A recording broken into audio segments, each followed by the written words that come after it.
Assalamualaikum warahmatullahi wabarakatuh. Perkenalkan, nama saya Raisya Putri Makfira dengan NIM 19026.009 dari Prodi Administrasi Bisnis. Dan kali ini saya akan menjelaskan materi mengenai perilaku kelompok dan pengambilan keputusan kelompok. Yang pertama ada perilaku kelompok, bisa kita lihat di slide. Ada pengertian kelompok menurut beberapa ahli. Yang pertama, menurut Rifai dan Mulyadi, kelompok adalah dua orang atau lebih yang berinteraksi dan saling bergantung untuk mencapai sasaran tertentu. Yang kedua, ada pengertian dari Sudarmo dalam bukunya yang berjudul Perilaku Organisasi, memberikan definisi kelompok sebagai dua orang atau lebih yang berkumpul dan berinteraksi serta saling tergantung untuk mencapai tujuan tertentu. Dari definisi tersebut bisa kita simpulkan bahwa kelompok itu adalah perkumpulan dari dua orang atau lebih yang saling berinteraksi, yang mana dalam interaksi tersebut ada tujuan yang ingin dicapai. Selanjutnya, kelompok dibedakan menjadi dua. Yang pertama, kelompok formal, yaitu kelompok yang didefinisikan oleh struktur organisasi. Contohnya, presiden dengan staf menteri dan ketua DPR dengan anggotanya. Yang kedua, kelompok informal, yaitu kelompok yang terstruktur atau tidak, formal atau tidak, diterapkan secara organisasi, muncul sebagai tanggapan terhadap kebutuhan akan kontak sosial. Yang selanjutnya ada teori-teori pembentukan kelompok. Yang pertama, teori kedekatan, yaitu menjelaskan tentang adanya afiliasi di antara orang-orang tertentu.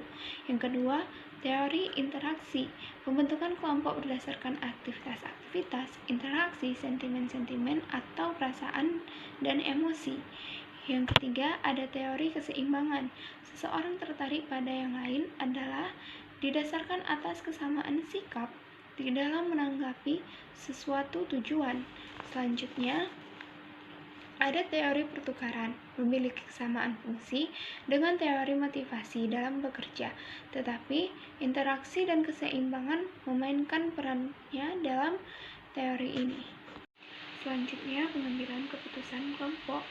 Dari pengertian beberapa ahli di atas, bisa kita simpulkan bahwa pengambilan keputusan kelompok adalah proses mengidentifikasi sebuah masalah dan peluang yang terjadi di segala bidang dan kegiatan.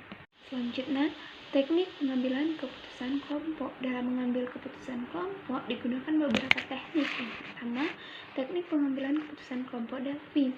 Umumnya digunakan untuk mengambil keputusan meramal masa depan yang diperhitungkan akan dialami oleh organisasi tersebut. Yang kedua, teknik pengambilan keputusan nominal.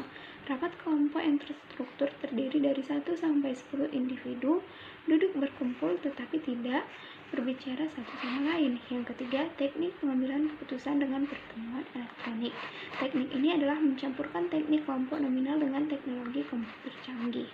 Bentuk ini disebut dengan pertemuan elektronik atau electronic meeting. Dalam mengambil keputusan secara berkelompok memiliki kelebihan dan kekurangannya masing-masing. Kelebihan yang pertama yaitu informasi yang lengkap lebih mungkin diadakan, dan yang kedua, banyak alternatif yang muncul. Hal ini dikarenakan kelompok memiliki informasi yang banyak dalam jumlah dan ragam dan dapat mengidentifikasi lebih banyak kemungkinan. Yang ketiga, keputusan kelompok lebih berterima. Hal ini disebabkan karena keputusan kelompok lebih menelaah banyak pandangan dan pendapat sehingga keputusannya lebih besar memungkinkan mendapat persetujuan lebih dari banyak orang. Kelebihan yang selanjutnya yaitu dalam pemilihan alternatif, kelompok lebih dapat menerima resiko dibanding pembuatan keputusan individu. Yang kelima, karena berpartisipasi dalam proses pembuatan, keputusan para anggota kelompok secara individual lebih termotivasi untuk melaksanakan keputusannya. Yang keenam, meningkatkan kesempatan terlaksananya hak orang banyak, karena keputusan kelompok lebih sesuai dengan hak demokrasi. Mengingat banyak kesempatan oleh manajer untuk mengambil keputusan sendiri, maka mengambil kebijaksanaan untuk memberi kesempatan kepada orang lain yang lebih ahli. Sedangkan kekurangan dalam mengambil keputusan secara kelompok yaitu yang pertama, memakan waktu. Keputusan kelompok dari hasil yang panjang banyak waktu yang dipakai untuk rapat, sedangkan pengambilan keputusan sendiri oleh manajer bisa diambil dalam waktu yang singkat, tepat pada saat masalah itu timbul. Yang kedua, dominasi minoritas.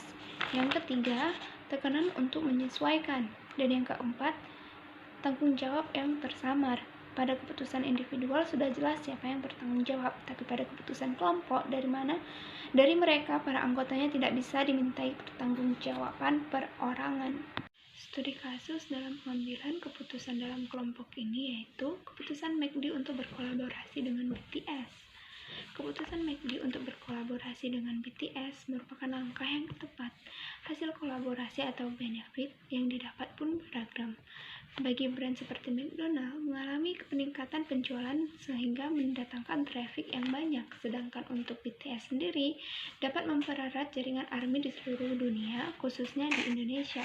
Kolaborasi McD dengan BTS ini menunjukkan adanya pergeseran strategi marketing yang umumnya dari atas ke bawah atau vertikal, namun juga digabung dengan kekuatan konsumen dengan konsumen.